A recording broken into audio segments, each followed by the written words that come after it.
Assalamualaikum warahmatullahi wabarakatuh. Waalaikumsalam. Alhamdulillah, wassalatu wassalamu ala rasulillah,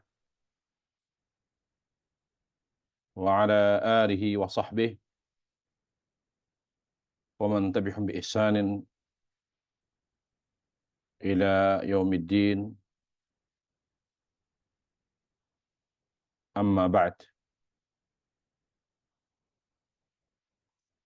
Alhamdulillah, kita bersyukur pada Allah Subhanahu wa taala yang senantiasa mencurahkan rahmatnya kepada kita dan juga menganugerahkan nikmat terbaiknya dengan rahmatnya yang membuat kita bisa selalu istiqomah pada ibadah, pada ketaatan kita pada Allah Subhanahu wa taala. Semoga Allah tabaraka wa taala menjadikan kita senantiasa istiqamah dengan ilmu yang bermanfaat dan amal yang saleh hingga akhir hayat kita. Semoga Allah Jalla wa ala menerima seluruh amal saleh yang telah kita kerjakan. Para jemaah sekalian yang dimuliakan Allah tabaraka wa taala, pada kajian kita pada hari ini kita akan membahas hadis yang berbicara tentang metode beragama yang benar. Dan juga hadis yang mulia ini memberi banyak sekali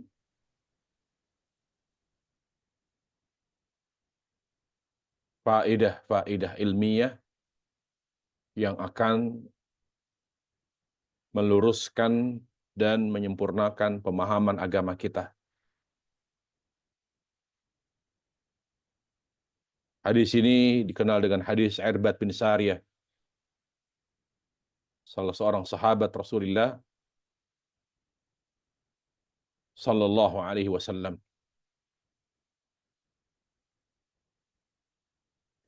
Hadis ini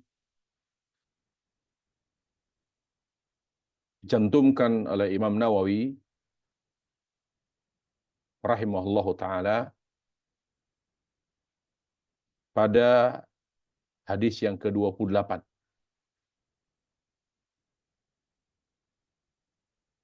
Di antara hadis yang beliau cantumkan adalah hadis ini, yaitu tentang cara beragama. Bagaimana metode beragama yang benar. Sehingga agama tersebut merupakan jalan yang lurus. Shiratal mustaqim. Yang akan mengantarkan kita kepada Allah Rabbul Alamin. Metode beragama wajib kita ketahui dan kita ikuti. Karena metode beragama, kata Ibnu Qayyim, adalah Shiratal mustaqim. Dalam hadis Mas'ud, di mana Rasulullah SAW membuat garis lurus dan garis ke kanan dan ke kiri. Buku. Lalu Kayaknya nggak ada kecil banget. kata Rasulullah SAW, Satu senjat. Itu paling jalan yang lurus adalah jalannya Allah, jalan menuju Allah. Adapun jalan yang berbelok ke kanan dan ke kiri adalah jalan-jalan yang ada padanya syaitan. Jadi metode beragama yang benar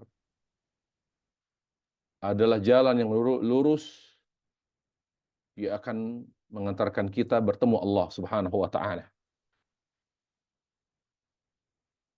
Mari para jemaah sekalian, kita kupas, kita explore hadis yang mulia ini, dan silakan dicatat apa yang perlu dicatat, terutama hal-hal yang baru kita dengar dan baru kita ketahui. Kita bacakan hadis ini. An Abi Nujaih atau An Abi Najih, An Abi Najihin Al-Irbad bin Sariyah radhiyallahu anhu qala wa'adana Rasulullah sallallahu alaihi wasallam mau'izatan wajilat minhal qulub wa dharafat minhal uyun. Faqulna ya Rasulullah ka'annaha mau'izatu muwadda'in fa'awsina. Qala sallallahu alaihi wasallam usikum bitaqwallah. Usikum bitaqwallahi azza wa jal was-sam'i wat-ta'ah. Wa in ta'ammar 'alaikum 'abdun fa innahu man ya'ish minkum fa sayara ikhtilafan katsira. Fa 'alaikum bisunnati wa sunnati al-khulafa ar-rasyidin al-mahdiyyin addu 'alaiha bin nawajid wa iyyakum wa muhdatsatil umur fa inna kulla muhdatsatin bid'ah wa kulla bid'atin dhalalah wa kulla dhalalatin finnar. Dan hadis ini sampai kepada fa inna kulla bid'atin dhalalah, dan riwayat yang lain ditambahkan wa kulla bid'atin ya wa kullu dhalalatin finnar. Dari Abi Nujaih Irbad bin Sariyah, dia berkata, faedah pertama, sunnah menggunakan kunyah.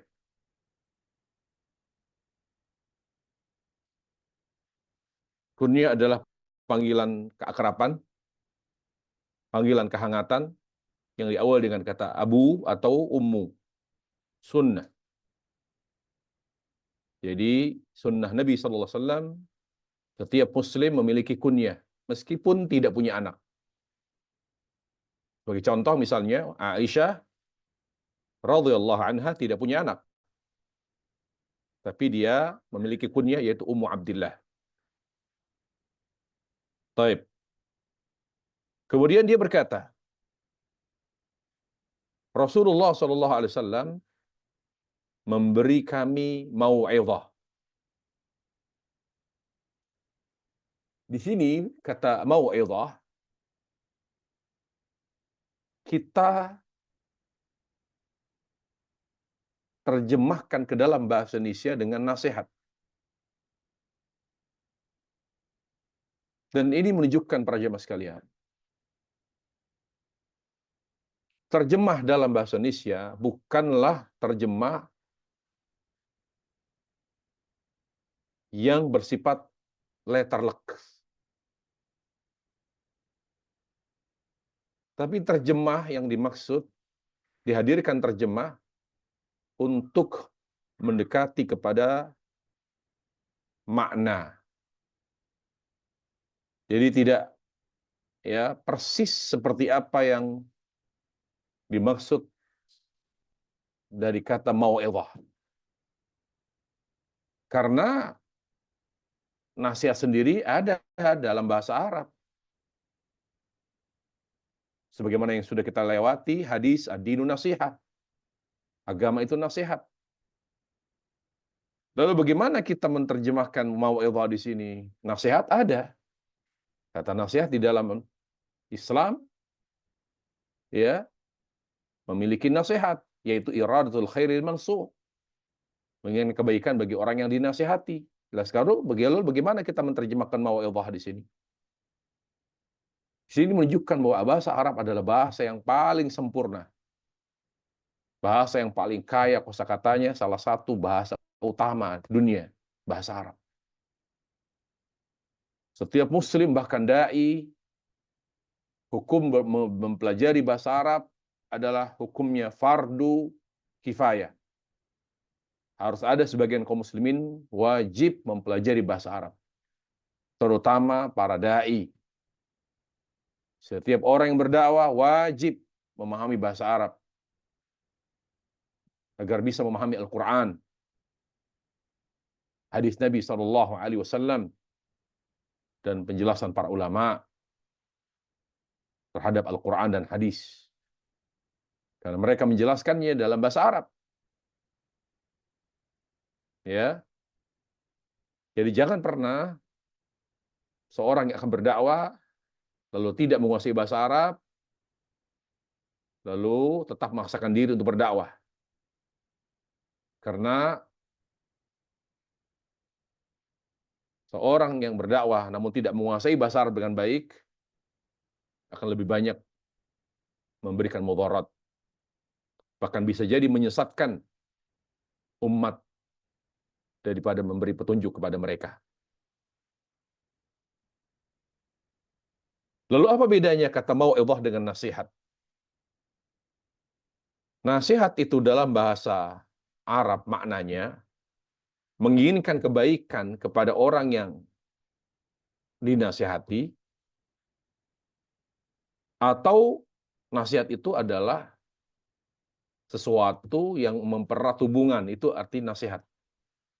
Makanya ada kata nasihat untuk Allah. Artinya apakah kita nasihati Allah? Mengarahkan Allah? Kan tidak. Arti nasihat itu artinya tergantung konteksnya. Kalau konteksnya manusia, maka artinya menginginkan kebaikan bagi dia. Tapi kalau konteksnya Allah dan Rasulnya, tidak mungkin kita menasihati Allah. Maka makna nasihat di sini artinya sesuatu yang mempererat hubungan. Dengan apa? Dengan menunaikan hak Allah, yaitu tauhid, ikhlas. Menunaikan hak Rasul, menasihati Rasul seperti apa? Dengan menunaikan hak Rasul, yaitu mengikuti sunnahnya, itu namanya nasihat. Adapun mau'izah di sini, ya, segala sesuatu yang mengingatkan kita kepada Allah. Segala sesuatu yang mengingatkan kita kepada Allah dan akhirat disebut mau'izah. Atau yang bersifat ilmiah. Para ulama menjelaskan makna mau'izah di sini artinya bukan bisa tidak tepat kalau diartikannya nasihat. Mungkin kalau kita mau menerjemahkan ke dalam Malaysia, ya mungkin diartikan nasihat ilmiah. Ya, karena setiap yang permasalahan ilmiah disebut mau'izah. Jadi lihat perbedaannya. Nasihat itu keinginan baik untuk orang yang dinasihati atau yang mempererat hubungan. Sementara mau'izah artinya segala permasalahan ilmiah disebut mau'izah. Atau yang mengingatkan kita kepada Allah dan akhirat itu namanya mau'izah. Tapi dalam bahasa Indonesia kita tidak mengenal kata mau'izah. Karena yang mengingatkan seorang kepada Allah Jalla wa'ala bisa diartikan, bisa kita katakan nasihat. Ya, kalau itu yang diartikan, yang dimaksud dengan nasihat adalah juga mau'izah, maka tidak ada masalah. Ya, kalau itu kata nasihat sudah diserap ke dalam bahasa Indonesia, lalu berarti sesuatu yang mengingatkan kepada Allah, mengingatkan kepada akhirat, maka bisa diartikan nasihat. Intinya, ya, hadis ini menunjukkan betapa kayanya bahasa Arab. Ya, berapa banyak terjemah yang tidak mewakili makna kata dalam bahasa Arab. Tapi terjemah itu tidak letterlek mengartikan suatu kata, tapi artinya hanya mendekatkan kepada makna. Kepada makna. Jadi di sini makanya ya kita hmm, tidak tepat kalau belajar agama dari terjemah. Akan banyak sekali lompatan-lompatan yang akan membuat kita semakin jauh dari pemahaman yang benar. Karena penerjemah kan punya versi, ya, punya latar belakang. Kalau dia latar belakangnya sunnah, dia akan menerjemahkannya sesuai dengan sunnah. Kalau latar belakangnya sufi, dia akan menerjemahkan sufi. Kalau latar belakangnya, jadi kembali kepada latar belakang, kemampuan dia menguasai dua bahasa tersebut. Nah ini penting perjemah. Dalam hadis ini, kata Irbad, Rasulullah SAW memberi nasihat. Artinya mengingatkan kita akan akhirat, akan Allah. Sehingga ketika Nabi memberi nasihat kepada kami, mengingatkan kami akan Allah, mengingatkan kami akan akhirat. Bahkan kata-katanya itu seperti kata-kata terakhir, akan berpisah dengan kami. Nasihat beliau ini membuat hati kami bergetar. Membuat hati kami terasa pilu. Dan air mata pun mengalir dari mata kami. Mengalir di wajah kami. Maka kami pun berkata, wahai Rasulullah, nasihat yang kau sampaikan seolah nasihat perpisahan.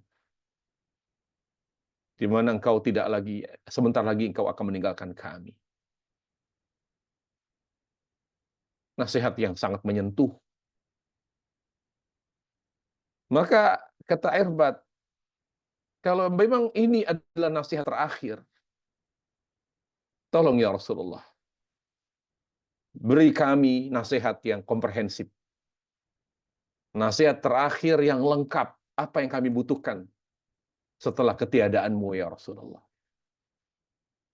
Jadi kalau kita ingin selamat di akhir zaman, pakai hadis ini. Karena hadis ini adalah hadis yang diminta oleh Irbad. Ya. Beri kami nasihat terakhirmu ya Rasulullah. Lihat, beri kami nasihat terakhirmu. Karena mereka merasakan bahwa ini adalah nasihat yang sangat menyentuh, dan dari kata-kata Nabi alaihissalam, mereka merasa bahwa ini adalah nasihat perpisahan. Maka beliau berkata, ya Rasulullah, ini seolah-olah nasihat terakhirmu. Kalau ini nasihat terakhirmu, ya Rasulullah, sampaikan apa yang harus menjadi pegangan kami setelah wafatmu, setelah kepergianmu. Pertama, beliau sallallahu alaihi wasallam memberi nasihat. Usikum bitaqwallah azza wa jal. Usikum bitaqwallahi azza wa jal. Pertama, saya memberi wasiat kepadamu. Lihat, perhatikan. Apa yang Nabi sampaikan adalah nasihat terakhir Nabi kepada sahabat dan juga kepada kita. Jadi nasihat ini adalah nasihat yang menjadi pegangan kita untuk bisa selamat di akhir zaman. Untuk bisa ya selamat dari segala hal yang membuat kita tergelincir dari siratal mustaqim. Ini nasihat Rasulullah SAW. Ini nasihat terakhir Nabi SAW. Kata Nabi SAW, saya berwasiat kepadamu untuk bertakwa kepada Allah. Takwa para jamaah di dalam Al-Quran dan hadis memiliki 3 makna. Tolong diingat dan dicatat itu. Yang pertama, takwa berarti takut kepada Allah. Sebagaimana yang dijelaskan oleh Ali bin Abi Thalib Ketika beliau ditanya tentang takwa, kata beliau al-khaufu minal jalil. Takut kepada Allah. Makna yang kedua, takwa itu artinya taat kepada Allah. Taat kepada Allah Jalla wa'ala. Menjalankan perintahnya, menjalankan perintah Allah dan Rasulnya, ya, dan meninggalkan setiap larangan Allah dan Rasulnya. Itu artinya takwa, amal. Takwa itu amal. Salat itu takwa.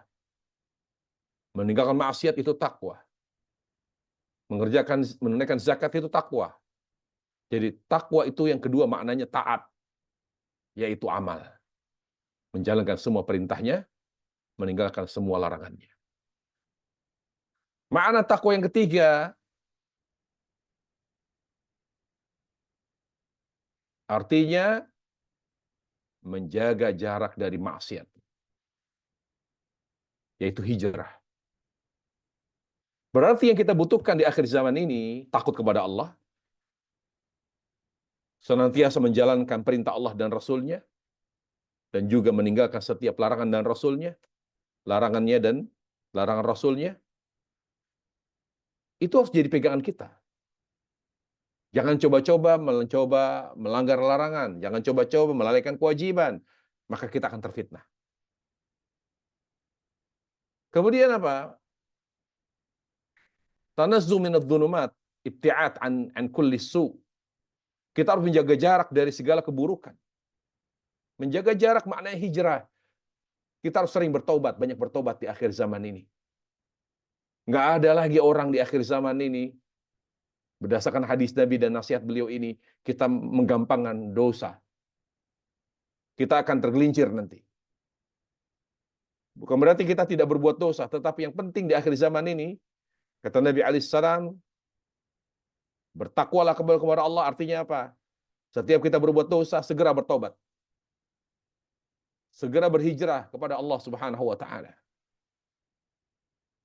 Itu nasihat yang pertama dari Nabi sallallahu alaihi wasallam yang harus kita lakukan untuk istiqomah di akhir zaman. Takut kepada Allah, selalu taat kepada Allah secara umum, dan selalu menjaga jarak dari maksiat dengan banyak bertobat pada Allah Subhanahu wa taala setiap kita berbuat dosa. Kemudian Nabi mengatakan, nasihat yang kedua, was-sam'i wat-tha'ah.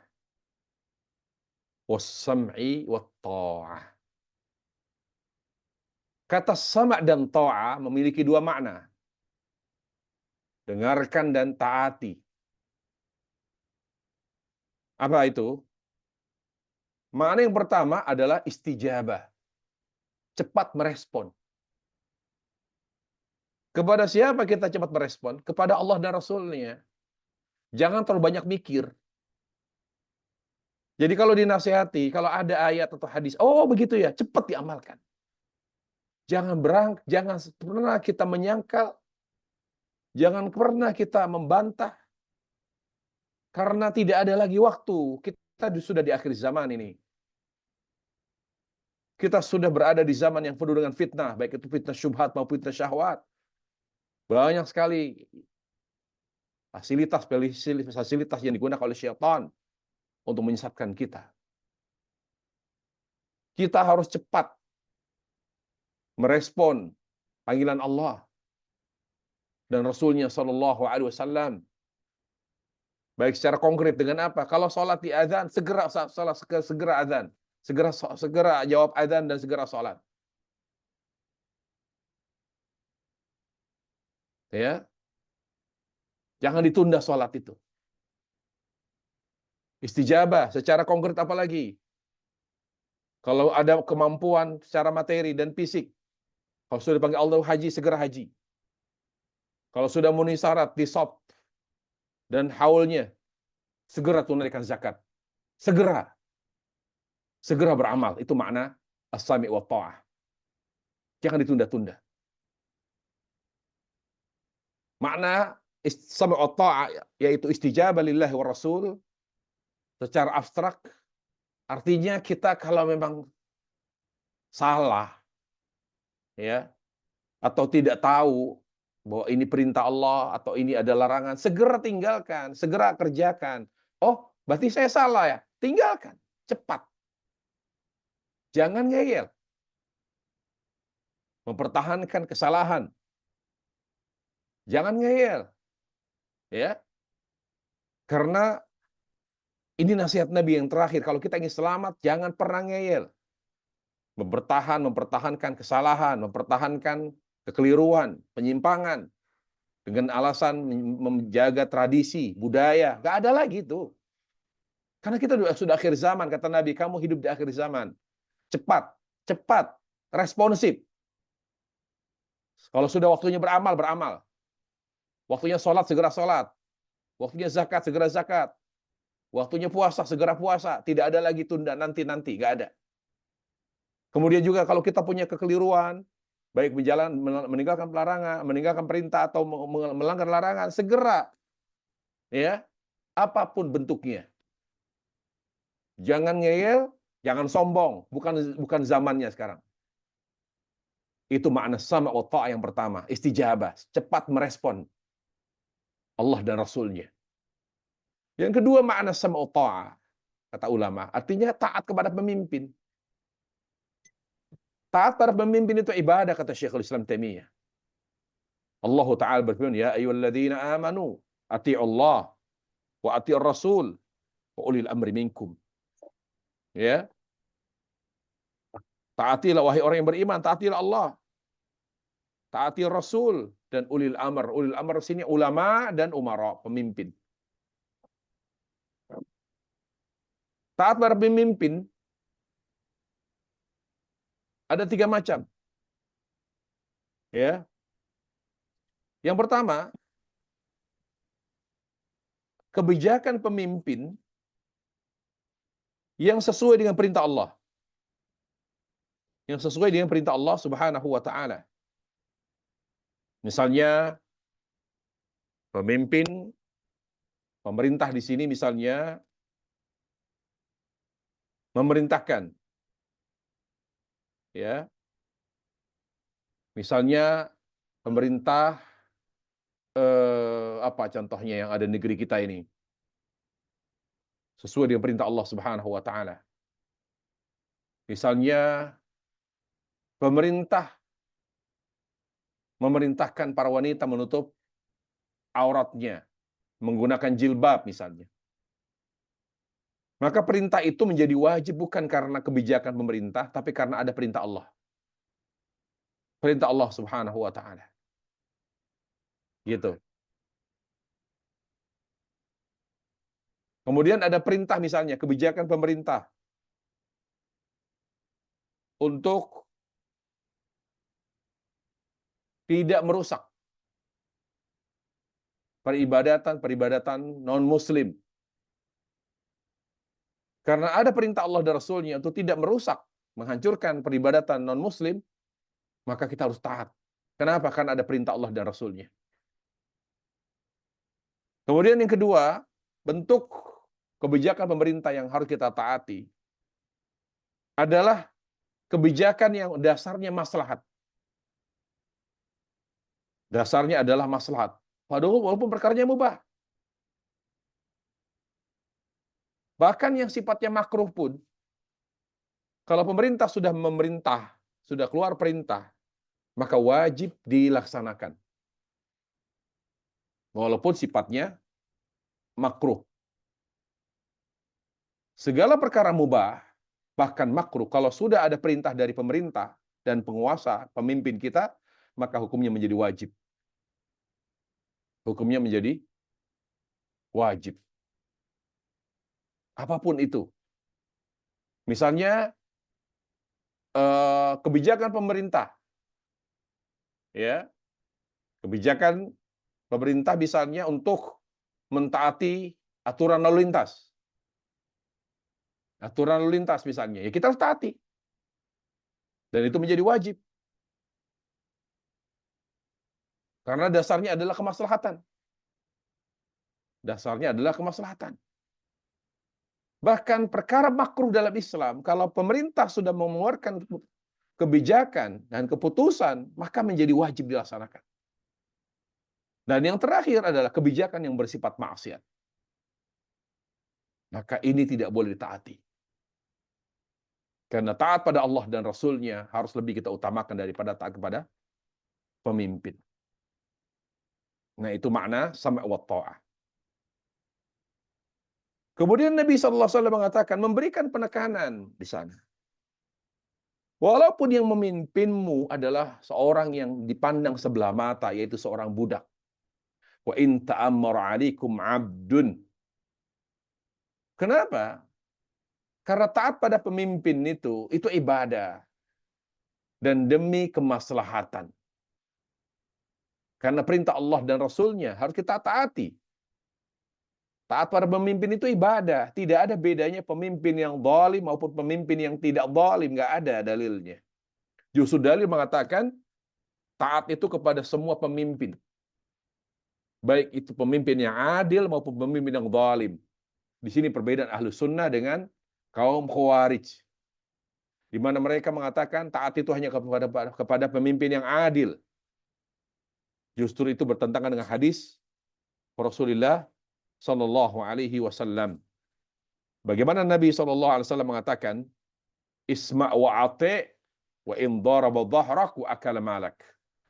Taati pemimpinmu walaupun dia suka menyiksamu dan merampas hartamu. Berarti ini pemimpin zalim. Ahlu sunnah wal jamaah berdasarkan hadis Rasulullah SAW, bahkan ayatnya bersifat umum, mencakup pemimpin yang zalim sekalipun itu wajib ditaati. Yang kita lihat bukan apa? Dia pemimpin zalim atau tidak, tapi kebijakannya seperti apa?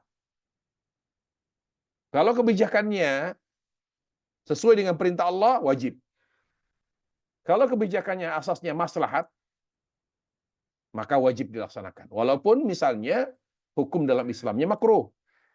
Tapi kebijakan yang tidak boleh ditaati, perintah yang tidak boleh dijalankan adalah perintah pemimpin kita, kebijakan pemerintah kita yang bersifat haram dan maksiat dalam Islam. Lalu Nabi SAW mengatakan, kita harus waspada, jangan lengah. Kenapa? Kata Nabi, فَإِنَّهُ مَنْ يَعِشْ مِنْكُمْ فَسَيَرَى اخْتِلَافًا كَثِيرًا. Karena kalau ada di antara kalian yang diberi umur panjang oleh Allah, akan melihat dua fenomena. Fenomena pertama, banyaknya aliran sesat yang memiliki pendukung. Ya. Dan itu sudah menjadi sesuatu yang maklum. Sudah menjadi biasa. Muncul firqah-firqah, ikhtilaf ad-din, akan muncul lagi kelompok ini, kelompok itu, Syiah, ada Derus. Coba bayangkan Israel membom ya gedung Kemenhannya Suriah karena ingin membela Derus. Derus itu apa? Derus itu agama yang menyembah Ali. Agama yang menyembah Ali. Di mana setiap mereka melihat awan, bagi mereka awan itu adalah jelmaan Ali. Lalu mereka menyembah. Dan itu dilindungi oleh Israel. Makanya banyak sekali tentara-tentara Israel ya yang berasal dari Derus. Dan dia tinggal di wilayah Suriah, dilindungi. Tentara-tentara yang mengaku muslim ya, IDF itu agamanya Derus. Dan dia berbahasa Arab ngomongnya, tapi dia bukan orang Arab. Apalagi itu Derus. Ada lagi misalnya agama ini, agama itu, banyak Al-Baha. Akan banyak sekali aliran-aliran sesat itu muncul. Makanya kata Nabi, itu kalian tidak usah membahas tentang aliran ini, aliran itu, enggak usah. Itu akan terus muncul. Fasyarokhtilafan katsira. Kalau Allah panjang umurmu, kamu berada di akhir zaman, kalian akan banyak melihat fenomena firqah sesat. Muncul kelompok ini, Lia Eden muncul, ada lagi apa namanya sekte ini, sekte itu, firqah ini, aliran ini, ada aliran Naqsyabandiyah, ada aliran Rifaiyah, ada aliran Jailaniyah. Ya Allah, apalagi ini? Nggak usah kita heran. Di saat semakin banyak bermunculan aliran sesat, ya, Maka yang dilakukan oleh kita adalah berpegang teguh dengan sunnah. Dengan agama yang sesuai dengan tuntunan Nabi Shallallahu Alaihi Wasallam. Gak usah pusing, ngitung-ngitung berapa jumlahnya misalnya. Kata Nabi Shallallahu Alaihi Wasallam, umatku akan terpecah menjadi 73. Tapi kan ini kelompok sesat ini kan tidak 73 atau tidak 72. Gimana ngitungnya? Ini yang mana yang dimaksud oleh Nabi alaihi salam? Tidak usah dibahas itu. Itu fenomena yang terjadi di akhir zaman. Kan muncul terus bermunculan. Kelompok ini, kelompok itu, dan sebagainya. Banyak sekali. Dan itu sudah sunnatullah tabaraka wa ta'ala yang harus kita waspadai. Jangan meneliti kesesatan mereka tanpa mengetahui sunnah. Ya, tanpa mengetahui sunnah.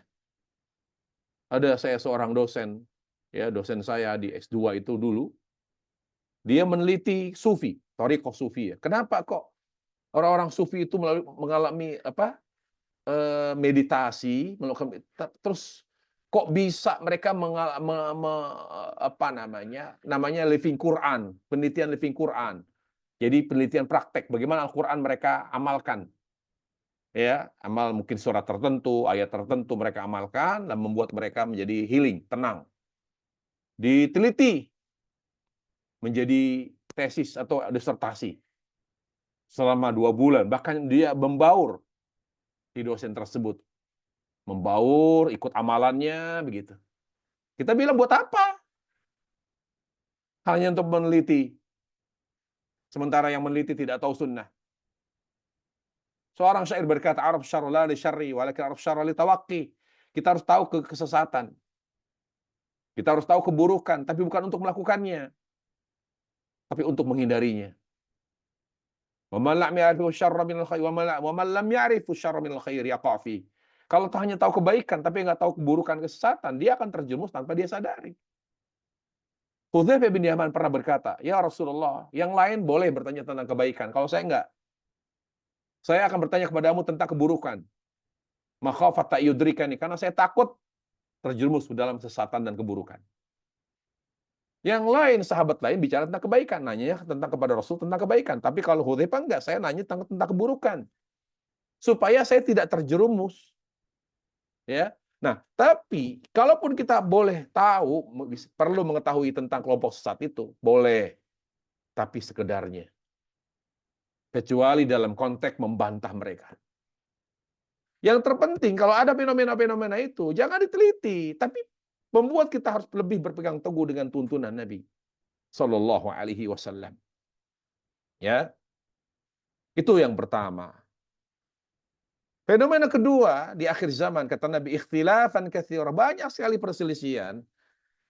Kita akan lihat fenomena betapa mudahnya masyarakat, kelompok-kelompok itu melecehkan pemimpin mereka, menghujat pemimpin mereka.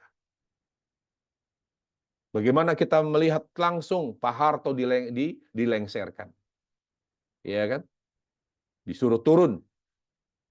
Bagaimana kita melihat betapa tidak punya wibawa pemimpin, pemimpin fotonya dicoret-coret, dijadikan wajahnya seperti wajah binatang, dilempar telur busuk. Itu fenomena-fenomena yang menunjukkan betapa mereka tidak menghormati, memuliakan pemimpin, walau pemimpin kita adalah pemimpin yang salah dan zalim. Ahlus sunnah wal jamaah mewajibkan kita sebagai muslim dan warga negara yang baik untuk memuliakan pemimpin, menjaga kewibawaannya selama dia muslim, sebesar apapun kesalahannya. Tidak boleh kita merendahkan derajat dan martabat mereka, menjelek-jelekannya di depan mimbar, di atas mimbar, itu tidak boleh. Fenomena itu sering kita temukan. Sering sekali para jemaah. Demo di istana, ya, demo apapun, di medsos apalagi, mengolok-olok pemimpin, ya, diganti wajahnya dengan wajah monyet misalnya.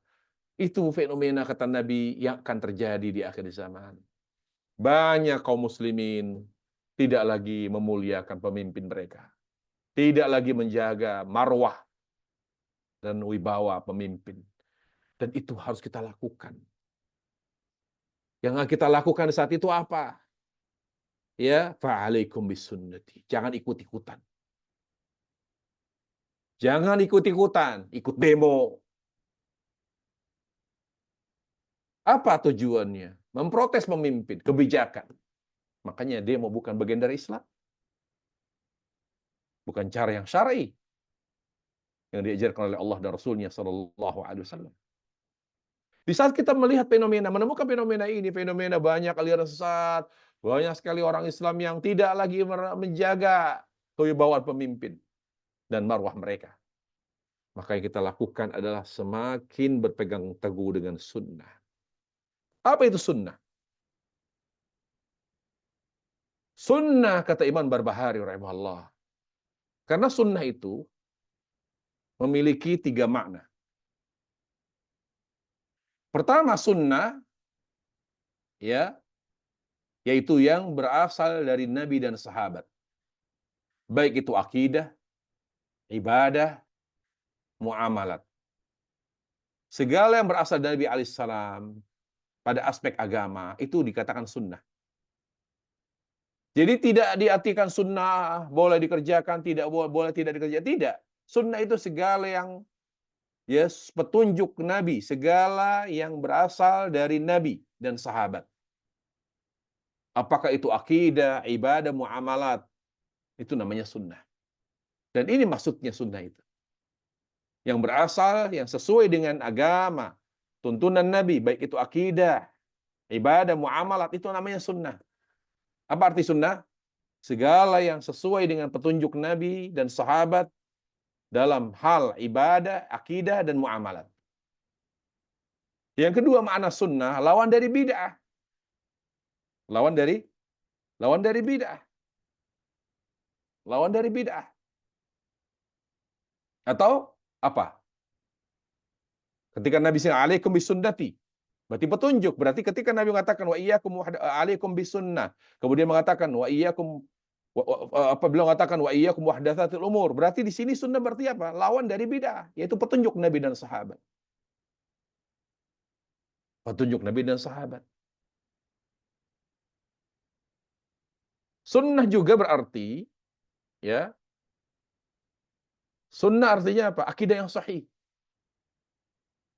Akidah yang sahih. Itu arti sunnah. Atau juga sunnah berarti sunnah. Bahasa kitanya sunnah. Amal yang disunnahkan untuk dikerjakan. Berarti di hadis ini makna sunnah artinya apa? Petunjuk Nabi dan sahabat. Karena Nabi menyebutkan lawannya. Ya, yaitu bid'ah. Lalu Nabi SAW mengatakan, "Addu 'alaiha bin nawajid." Ini simbol apa? Simbol kekuatan. Artinya kita harus betul-betul berpegang teguh, betul. Ya, jangan renggang. Berpegang teguh betul dengan petunjuk Nabi sallallahu alaihi wasallam dan sahabat. Apapun keadaannya, apapun kondisi kita, dimanapun, kapanpun harus berpegang teguh dengan sunnah. Dengan petunjuk Nabi dan sahabat. Kalau kita ingin tidak sesat. Lalu Nabi SAW mengatakan, wa iyyakum muhdatsatil umur. Hindari olehmu perkara yang baru. Dan ini dalil para jamaah. Bantahan bagi mereka yang tidak memahami makna bid'ah. Ya, mereka mengatakan bahwa mereka yang membidah-bidahkan itu adalah kelompok Wahabi. Para jamaah sekalian, lihat Nabi alaihissalam. Hindari olehmu perkara yang baru dalam agama. Muhdatsatil umuri fid din. Jadi kalau ada di antara kita yang menganggap bid'ah komputer, bid'ah HP, bid'ah pesawat, nggak ada yang bilang begitu. Yang dimaksud dengan bid'ah itu dalam agama. Jadi tidak ada bid'ah yang baik karena ini perkara baru dalam agama. Tapi kalau dalam urusan dunia, bid'ah atau inovasi itu baik. Jadi termasuk maknanya apa? Baik itu bid'ah baik dalam hal apa? Kalau dalam agama tidak ada bid'ah agama yang baik. Semua bid'ah itu dhalalah kata Rasulullah, sesat. Bid'ah yang bagus itu dalam urusan dunia, inovasi namanya. Inovasi. Dalam hal bid'ah misalnya, definisi terbaik yang diberikan, definisi terbaik dari bid'ah adalah oleh Imam Syatibi rahimahullahu taala. Beliau mengatakan, coba perhatikan. Bid'ah adalah thariqatun fid din, cara dalam agama, cara yang baru dalam beragama. Ya, jadi dibatasi. Ada apa? Ada namanya agama. Jadi bid'ah dimaksud adalah dalam agama, dalam perkara agama. Dalam perkara agama. Apa itu agama? Nah, ini yang kadang-kadang nggak bisa dibatasi. Agama itu kata Imam Syatibi, segala hal yang apa? Mengandung unsur taqarrub, ta'abbud lillah. Mengandung unsur apa? Taqarrub. Ada unsur ibadah. Kalau tidak ada unsur ibadah, kalau ada inovasi, itu tidak dikatakan bid'ah. Contoh misalnya, mengumandangkan azan dengan 4 muadzin. Itu bid'ah atau bukan? Bid'ah. Karena azan ini ibadah. Ada unsur ibadah di sana. Kalau tidak ada contoh Nabi alaihissalam, maka disebut bid'ah. Baik. Mik. Ya, mik misalnya. Apakah menggunakan mik ketika azan itu bid'ah? Dia perkara dunia, tidak nyambung dia. Tapi kan bukan azan itu ibadah, azannya. Baik, maksud azan itu apa? Menyampaikan pesan, panggilan kepada seluruh kaum muslimin. Kalau manual, kira-kira nyampe tidak? Justru itu wasilah, maslahat mursalah. Justru itu maslahat yang sangat besar bagi orang yang akan azan, di mana azannya akan lebih jauh jangkauannya. Dan itu urusan dunia. Beda kalau cara azannya, ya cara. Kalaupun mik itu wasilah, itu sarana, media itu. Jadi bukan dalam urusan agama. Kalau misalnya dalam azan, diadakan yang baru misalnya. Seperti azannya orang Syiah. Ya, misalnya mengatakan tambahan setelah asyhadu anna Muhammad Rasulullah, dia mengatakan wa asyhadu anna Aliyya waliullah. Dan saya bersaksi bahwasannya Ali adalah waliullah. Jatuhnya apa? Bid'ah. Karena Anda menambah dalam urusan agama. Dan ini urusan ta'abbud lillahi jalla wa ala. Jadi begini, cara memahami bid'ah itu. Ada 2 variabel yang harus kita pahami itu. Selalu jadikan patokan oleh para ulama. Ya, bahkan dijelaskan secara detail oleh Syekh Muhammad Jizani, Muhammad Hussein Jizani rahimahullah atau habirahullah, ya, dalam kitabnya Qawaidu Ma'rifatul Bidah, kaidah-kaidah dalam mengetahui bidah. Yaitu variabel yang pertama, agama. Gampang. Jadi kita berdiskusi kepada orang yang mendiskreditkan orang-orang yang gampang bid'ah. Kita bilang, ini dalam urusan apa? Misalnya, loh Umar itu bilang bid'ah tarawih. Kita bilang, tarawih itu agama, ibadah itu dia termasuk agama bukan? Agama itu urusan dunia. Tarawih. Tarawih urusan agama, ibadah. Jadi kalau Umar mengatakan nikmatul bid'ah hadhihi, betapa indahnya, betapa baiknya bid'ah ini. Maksudnya secara bahasa. Karena apa berani seorang Umar membid'ahkan tarawih, sementara Nabi mensyariatkan tarawih selama 3 hari. Beliau mengerjakan tarawih. Gitu ya. Jadi dalam urusan agama. Dan tidak ada dalil yang menjadi sandaran. Nah, kalau bicara agama, bicara dalil. Ada ketetapannya dari Allah dan Rasulnya. Ada ketetapannya. Begitu. Jadi nanti mungkin dari pertanyaan bisa kita jelaskan. Pokoknya variabel yang pertama agama. Dasarnya apa? Dalil. Al-Quran dan hadis. Kalau ada dalilnya, maka bukan bidah. Kalau tidak ada dalilnya, kalau urusan agama, maka bidah. Yang kedua, unsur takarrub. Mendekatkan diri kepada Allah Jalla wa'ala. Bisa masuk bidah. Contohnya misalnya, mut'ah, nikah kontrak, kawin kontrak itu maksiat atau bidah? Maksiat atau bidah? Kita bilang, kawin kontrak atau nikah mut'ah syiah, itu bidah. Beda dengan kawin kontrak yang dilakukan oleh orang-orang di puncak sana. Ya, mereka melakukan kawin kontrak karena syahwat. Tapi kalau motifnya seperti orang Syiah, mereka melakukan kawin kontrak dalam rangka mendekatkan diri kepada Allah, maka itu bid'ah. Kawin kontrak itu maksiat. Syahwat dia, pelanggaran syahwat. Tapi dia bisa menjadi bid'ah ketika seorang kawin kontrak lagi. Kawin kontrak untuk apa? Untuk lebih mendekatkan diri kepada Allah. Itu namanya bid'ah. Ada unsur takarrub. Jadi ada dua variabel. Pertama, agama yang berdasarkan dalil. Yang kedua, apa? Yang kedua adalah mengandung unsur takarrub kepada Allah tabaraka wa taala. Contoh misalnya, gampang. Menggunakan tasbih, bid'ah atau bukan? Ulama bilang menggunakan tasbih bukan bid'ah. Kalau tujuannya membantu hitungan zikir. Supaya tepat 33, ya, 10. Kalau misalnya ingatannya lemah. Tapi kalau dia meyakini dengan menggunakan tasbih lebih khusyuk zikirnya, lebih afdal, jatuh ke bid'ah karena ada unsur takarrub mendekatkan diri kepada Allah. Contoh lain, salaman setelah sholat. Bid'ah atau bukan? Bukan. Tapi kalau orang meyakini bahkan melakukan terus-menerus, bahkan menjadi suatu keharusan. Jadi seolah-olah kalau habis sholat itu tidak salaman, tidak afdal, berarti ada unsur takarrub. Gitu ya.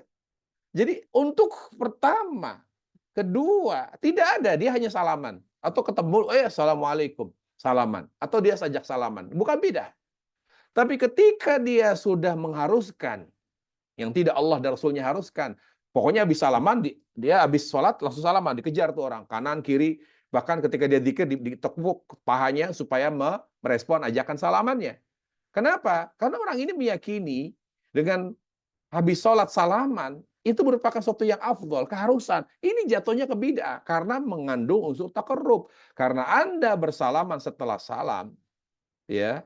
Dengan apa? Dengan maksud mendekatkan diri kepada Allah. Anda melekatkan bersalaman, bermusafahah, berjabat tangan dengan sholat. Dan ini dia tidak ada dalam urusan agama dan mengandung unsur takarrub. Mendekatkan diri kepada Allah Subhanahu wa ta'ala. Dan Nabi terakhir dari hadis ini mengatakan, tidak ada bid'ah yang baik. Dalam bid'ah dalam agama tidak ada yang baik, kata Nabi, wa kullu bid'atin dhalalah. Setiap bid'ah dalam agama itu sesat. Jadi siapa yang mengatakan bid'ah hasanah bertentangan dengan apa yang Nabi sallallahu alaihi wasallam, berarti dia malu harusnya. Wasiat terakhir Nabi alaihi salam, beliau mengatakan tidak ada bid'ah yang sesat. Tidak ada bid'ah yang baik. Semua kul min siyagil umum, lafaz umum. Semua bid'ah adalah sesat. Bid'ah dalam urusan agama, bukan inovasi dalam urusan dunia. Ya, begitu ya. Itu, saya kira itu yang bisa saya sampaikan. Wallahu taala alam. Mudah-mudahan saya ingin persingkat saja, kenapa? Supaya tidak terlalu dalam. Supaya kita paham aja hadis ini secara global. Ya, kalau mau lebih lanjut lagi tentu saya akan jabarkan secara detail, bisa, tapi di kajian khusus ya. Tapi ini saya khawatir kalau saya jabarkan secara detail tentang bagaimana pemerintahan, bagaimana siasat syariah, wah itu ribet, terlalu dalam. Tapi saya pikir saya menyesuaikan apa yang materinya dengan para peserta, para jamaah. Khawatirnya kalau saya terlalu dalam, nanti malah pusing, nggak paham ya, tentang bagaimana manhaj, bagaimana politik syariah, ya terkait dengan pemimpin dan sebagainya, tapi saya tidak perlu sampaikan. Intinya, apa-apa yang sampaikan itu saya sudah mengambil poin-poin pentingnya saja, ya, tinggal dicatat, diingat ya. Nanti kalau ada yang kurang paham silahkan ditanya. Tapi saya mohon maaf, mungkin hanya 2 pertanyaan karena saya hari ini ada undangan walimah di daerah Cibinong karena waktunya siang. Jadi saya harus berangkat, makanya saya beri waktu hanya mungkin 5 menit. Jadi silakan manfaatkan 5 menit ini untuk tanya jawab. Wallahu taala alam wa sallallahu wasallam wa barik Muhammad wa ala alihi wa sahbihi wasallam. Walhamdulillahirabbil alamin. Ustaz, sudah ada 2 pertanyaan di kolom chat. Pertanyaan pertama, Afwan izin bertanya, bagaimana jika ada Ustadz yang menceritakan tentang mimpi beliau yang bertemu dengan Rasulullah SAW dan mengajarkan amalan baru. Bolehkan hal ini diikutin? Mohon penjelasannya Pak Ustadz. Pertama, ceritakan wajahnya seperti apa. Syama'il Muhammadiyah dalam Imam Tirmidzi rahimahullah menyebutkan sifat wajah Nabi alaihissalam. Ya, wajah beliau seperti apa? Tanya, dia lihat Rasul, jangan-jangan bukan Rasul, jangan-jangan Ahmad Musaddiq gitu dalam mimpinya.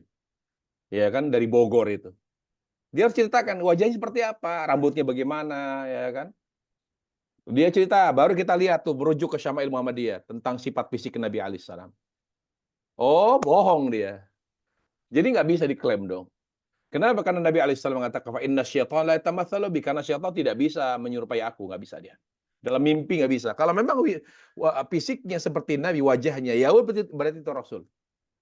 Dan kita semua, jangankan Rasul, kita pun bisa melihat Allah dalam mimpi. Menurut akidah Ahlussunnah wal Jamaah, Allah tidak bisa lihat di dunia secara hakikat, secara hakiki. Tapi di mimpi bisa. Dalam keadaan sadar kita tidak bisa melihat Allah. Tapi dalam mimpi bisa. Tapi kita nggak tahu bagaimana, pasti dilupakan. Demikian pula Rasul. Setiap Muslim punya kesempatan bermimpi melihat Rasulullah Sallallahu Alaihi Wasallam. Ya, tapi saya juga belum pernah. Banyak yang belum pernah. Tapi bukan berarti diragukan kesolehannya. Banyak para sahabat tidak pernah mengalami mukjizat atau karomat tuh. Ya, jadi intinya ceritakan dulu mau ustadz siapapun bagaimana wajahnya Rasul. Kalau Anda mengklaim itu Rasul, baru kita bahas. Ya, apalagi dibilang mengajarkan amalan baru. Waduh, itu bukan iblis itu. Bukan Rasul, itu mungkin ya tadi mungkin iblis, mungkin Ahmad Musaddiq, mungkin siapa. Karena kalaupun betul itu Rasul, yang pasti tidak mungkin Rasul. Karena Rasul SAW mengatakan wa iyyakum muhdatsatil umur. Berarti apa yang dimimpi beda dengan hadis dong. Jangan mengada-ngadakan perkara baru agama. Ini Rasul yang bilang. Kok bilang di mimpi silakan ada amalan baru. Nggak ada lagi setelah Rasul wafat tuh nggak ada amalan baru. Sudah cukup. Islam sudah sempurna. Al-yauma akmaltu lakum dinakum. Hari ini telah aku sempurnakan Islam. Udah nggak ada lagi tambahan, nggak perlu tambah lagi. Jadi kalau Islam sudah sempurna, jadi tidak boleh tambah, tidak boleh dikurangi. Itu logikanya begitu. Kalau dikurangi, namanya nggak sempurna. Kalau ditambah, berarti nggak sempurna. Ngapain ditambah-tambah? Kan gitu, ya kan? Konsekuensi logisnya kan begitu. Jadi nggak boleh agama ditambah-tambah. Kok ada mimpi, katanya Rasul bilang ini ada amal baru. Dari mana lagi itu? Tapi gampang. Ya, silakan sebutkan saja wajahnya seperti apa, rambutnya bagaimana, badannya bagaimana. Kalau persis, ya, saya yakin nggak bukan Rasul itu. Bukan Rasul sallallahu alaihi wasallam. Wallahu a'lam. Karena kan banyak ini fenomena yang orang-orang yang menjual agama ini, orang yang mencari keuntungan seakan-akan bertemu dengan Rasulullah. Kami sering mendapat cuman ada nasihat Ustadz bahwa ada nasihat Ustadz bahwa dilihat saja nanti orang yang bermimpi itu amalannya seperti apa. Apakah amalannya mendekatkan diri kepada Allah atau kan menjauh. Jika kalau menjauh memang berarti itu bukan Rasulullah SAW. Ya makanya kata Imam Syafi'i rahimahullah, gak usah beliau mengatakan la taqtar. Jangan terkecoh. La taqtar biman yamshi 'alal ma' wa yatiru 'alal hawa wa yatiru fil hawa. Jangan terkecoh dengan orang yang bisa jalan di air. Jangan terkecoh dengan orang yang bisa terbang. Kenapa? Lihat amalannya, kata Imam Syafi'i. Kalau sehari-hari dia dekat dengan sunnah, berarti itu karomat. Bagaimana dia bisa anti bacok misalnya? Dia bisa jalan di air. Sehari-hari dia tidak pernah mengenal sunnah, yang ada selalu dekat kepada syirik, ya kan, bid'ah itu biasa dalam sehari-harinya, ya kita bilang, ya berarti itu sihir, gitu aja. Jadi kita nggak usah bingung gitu, nggak usah terkecoh oleh statement orang yang saya lihat melihat Rasul dalam mimpi. Lihat aja amalan sehari-hari, gimana dia jauh dari sunnah kok dia mimpi bertemu Rasul? Nggak mungkin. Makanya lucu ini, apa namanya, Habib Bahar itu pernah ditanya, "Ente pernah ketemu nggak sama kakek ente?" Gitu-gitu. Nggak pernah, mungkin karena anak ngerokok kali ya. Jadi dia dia bilang, "Mungkin saya nggak pernah ketemu Rasul, kakek aneh di mimpi, mungkin karena aneh ngerokok, aneh melanggar, apa, nggak melanggar apa yang jadi ya mungkin karena larangan ya, aneh ngerokok jadi aneh nggak ketemu jid aneh," kata dia. Dan dia sadar itu, bahwa gara-gara dia ngerokok, dia nggak ketemu jidnya, nggak ketemu kakeknya. Ya berarti itu fakta gitu loh. Yang pasti orang yang jauh dari sunnah, mimpinya bukan ketemu Rasul, itu udah. Mimpinya iblis ngaku Rasul, gitu. Gampang sekali dari kesehari-hariannya, Bang, gampang. Orang boleh ngomong Islam sehari-hari, kok begini sholatnya? Ya Allah, kok begini pakaiannya? Kok begini? Udah ketahuan. Hari-harinya, lihat orang sehari-harinya. Bagaimana dia dekat dengan tauhid dan sunnah seperti apa. Allahu a'lam. Baik, Ustaz, jazakallahu khair. Bagaimana ini untuk pertanyaan kedua, bagaimana menyikapi ajakan takarub orang? Misalkan ajakan salaman setelah sholat padahal kita sedang zikir. Apakah kita salamin atau diamkan dengan kode? Sebaiknya kalau sekali pertama dia mengajak salaman, apalagi kita tidak kenal, maka respon. Kita respon, kita respon, kita ajak salaman, ajakannya kita respon. Tapi kalau kita tahu, kita tandain, orang ini berkali-kali ini. Setiap sholat berjamaah, dia ada dan kita dekat dengan dia, selalu dia ngajak salaman. Bahkan kita ditowel, maka kita tolak. Imma kita menghindar, menjauh setelah sholat, salam, baru kita mundur, karena tahu pasti diajak salaman, atau kita kita tidak respon, ya, kita cuekin aja, dia toel-toel, tapi jangan menunjukkan penolakan kita. Kita bilang begini, karena takut fitnah nanti. Ya, kita ditoel-toel, cuekin aja, kita dzikir, maka dia lama-lama juga akan menarik tangannya gitu. Karena orang-orang yang begitu, bahkan dikejar kita. Dikejar jauh pun dia mencoba untuk menjulurkan tangannya begitu, ditunggu kita, ya kita nggak usah. Kita pejamkan mata aja sambil dzikir, seolah-olah nggak ngelihat tangan dia yang dijulurkan tadi. Jadi intinya begitu, di masyarakat kita tidak boleh terlalu ekstrim, kaku ya, dengan mengatakan tidak boleh, ini bid'ah. Tidak semua tempat bisa kita sampaikan itu bid'ah. Khawatir fitnah. Kalau memang masyarakatnya moderat ya, masyarakatnya menerima perbedaan, ya kita jelaskan. Tapi kalau masyarakat kita itu kolot ya, tidak menerima perbedaan, fanatik, ya kita tidak perlu menjelaskan. Bagaimana caranya? Kita menghindar aja. Menjauh dari orang-orang yang kita kasih tanda bahwa ini kalau habis salaman atau habis sholat pasti ngajak salaman. Ya sudah, kita menghindar, kalau dia toel-toel kita diamin aja. Diamin aja. Dan itu yang saya lakukan. Saya tidak pernah menjelaskan itu bid'ah apa, kenapa, ya percuma, nggak akan diterima. Tapi yang ada kita menghindar, kalau dia toel, ya kita tidak respon.